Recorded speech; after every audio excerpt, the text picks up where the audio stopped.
We're here today with my dear friend Anabel Maldonado, the CEO and founder of PSYKHE AI. Let's get into it. Anabel, how did you get into this space? Who are you? What do you do? Tell us. Tell us. Umindi, thank you for having me. It's so great to be on your podcast. We'll start. So I'm Anabel, the founder and CEO of PSYKHE AI. Essentially, I started out in neuropsychology. I was always really interested in brain science. Why are we the way we are? What makes us tick? Why do we like what we like? While studying psychology, there's so many theories, but I always found that anything in the brain was very tangible. You could theorize all day who said what, why do your parents did this to you, but if you stick someone into an fMRI and, their brain lights up, you're like, okay, that's the connection. And so that's where I started. I always loved fashion, lifestyle, travel, all of those things, but, I wanted to study something quote unquote serious. But, I couldn't stay away. As fate happened, I went to London on a gap year and ended up working in luxury commerce for over 12 years. And, it all kind of came full circle because while I was working in fashion, I loved the industry, but I hated how we were promoting things. It was always florals for spring, as unironically, leopard is gone, leopard is back, here's bestsellers, the editors are wearing. There was no inquiry into, I felt there was a real depth behind when we see something like a pair of shoes, a dress, and where we're like, I gotta have that. That just feels like a part of you, like a missing limb or something, and you'll just do anything to get it. It was such a deep, visceral reaction when we see something where we're like, that's me, or that's absolutely not me. But no one was really looking into that.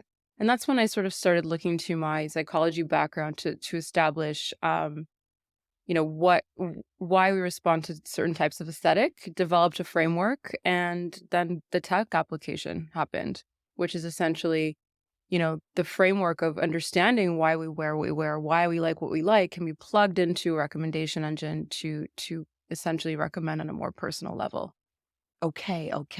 Well, one thing, fun fact, I also have a degree in neuropsychology. Of course. So we have that connection as well. And Of so course. I find it so interesting that you took the science of that and applied it to this space.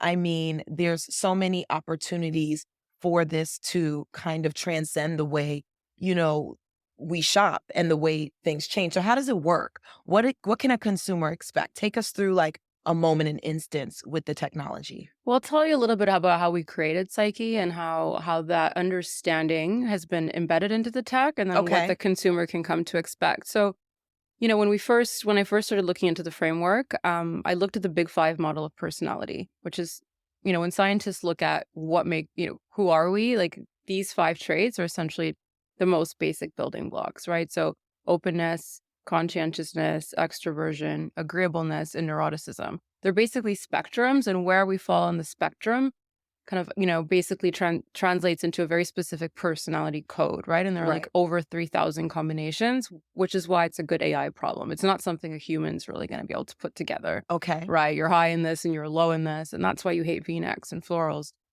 Right. Right. So when we train the models, which means, giving it lots and lots of information so it starts to understand, we fed it a lot of consumer personality data, which is sort of part of our proprietary data, and lots of luxury fashion product. And essentially the model itself assigns psychological traits to the products, so that the AI understands, okay, this is my natural consumer. Right? A Baroque couch gets a score. An oversized logo hoodie gets a score, right? And it's qualities that we use in natural language anyway, right? When you would say something is romantic or directional or avant-garde, those are just qualities. And this is a numeric way of describing that. And so that's a model that we've trained and developed in-house, along with 5 other non-personality type models, neural networks. So essentially, I mean, if you think about how big tech works, Instagram, Spotify, they're just large recommendation engines the way that ours is. So they rank products. If you and I were following the same Instagram accounts, we'd still see a different order of things based on our interactions and the AI deciding that this is the most relevant thing for us. And so that's exactly what we do for retailers. We take their categories and we re-rank them in order to show the most relevant products on every page. And so for the consumer, really, when it's working well, you wouldn't necessarily notice anything other than, wow, there's so much stuff I like here. Yes. That's what you want to see, right? Like, so I mean, we're probably going to like some probably going to get fairly similar results, but, Right. monochrome, black, white, neutral, an architectural detail, bold, gold hardware, where someone else might like something a bit more softer, Right. pastels, Right. cleaner. The New Yorker in me always in jet black, Yeah. which is the case today. But hey, when you go to Miami, you're going to get different And results then because I yeah, change up. No, I love this so much and I intimately understand it because in 2020, there was a shift in how I shop. When there was nowhere for me to go, I definitely spent time via e-commerce and I understood the value of having and, being someone that's very tied to the fashion industry. It's something that we do before we go to Paris Fashion Week or London or something like this. You shop before the trip, right? And it's overwhelming to go on a website and not know where to go.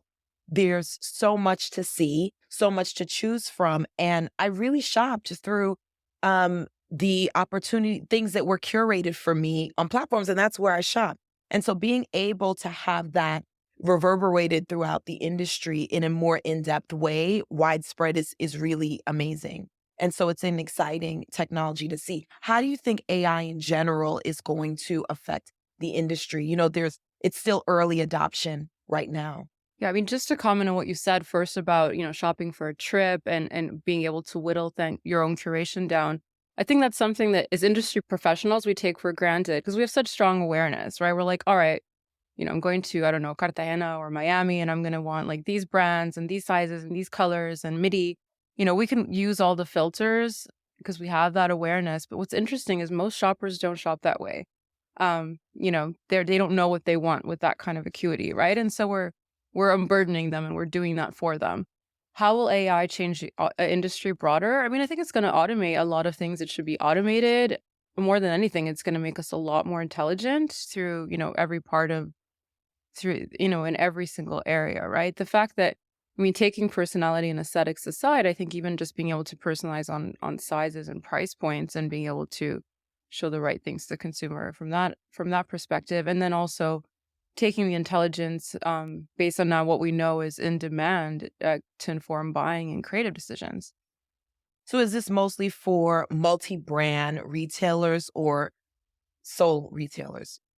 Mostly multi-brand. We work well where there's an inherent discovery problem, right? Some of the larger retailers that we're working with have like 18,000 products in one category, Okay, and that's like okay. 400 pages of product. And we Right. know that the average consumer clicks through 2.5 And then we're pages. done. And we just yeah, we want to make sure that, I mean, some of this product is never seen, and then you don't know why it didn't sell. Did the right consumer actually even see it? And so that's what we're doing. We're reaching in and putting it in front of them. And that's part of the value proposition as well as affecting the bottom line. I think, retail has always been a big part of the GDP of and creating jobs and so Huge. forth. And so if you're creating a technology that allows a retail entity to increase their sales in this climate where, things have really changed, with the advent of social media, there's more e-commerce, more competition. It's really important to have new technology help you cut through the fray and increase your bottom line. So that's why I think this technology is so important. And I really wanted to sit down and have a conversation with you about it. But tell me a bit more about, how you got started and where you began. What's your journey? How do you get here? Now you're a CEO and founder of a tech company. Has this always been a dream of yours? What are your challenges in business?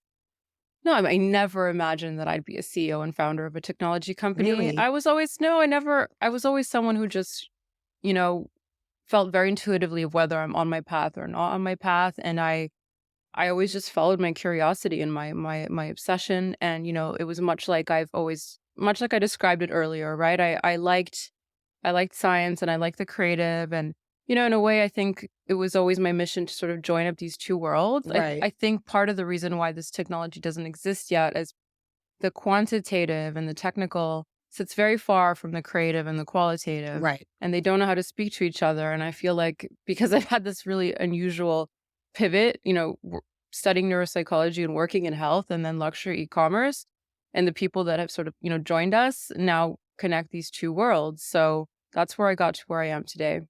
Well, that's, the important thing about fashion and tech. I think for technology to influence and affect the fashion industry in a positive way. You need individuals who can be translators, who can translate and help others in the industry, the creatives, understand how to move forward in a different space. 100%. Because I think part of it is, a lot of the recommendation engines that have worked well in Amazon, where perhaps people are buying more functional things, or in grocery, where like, okay, you bought this brand of toilet paper, you're going to come back for more.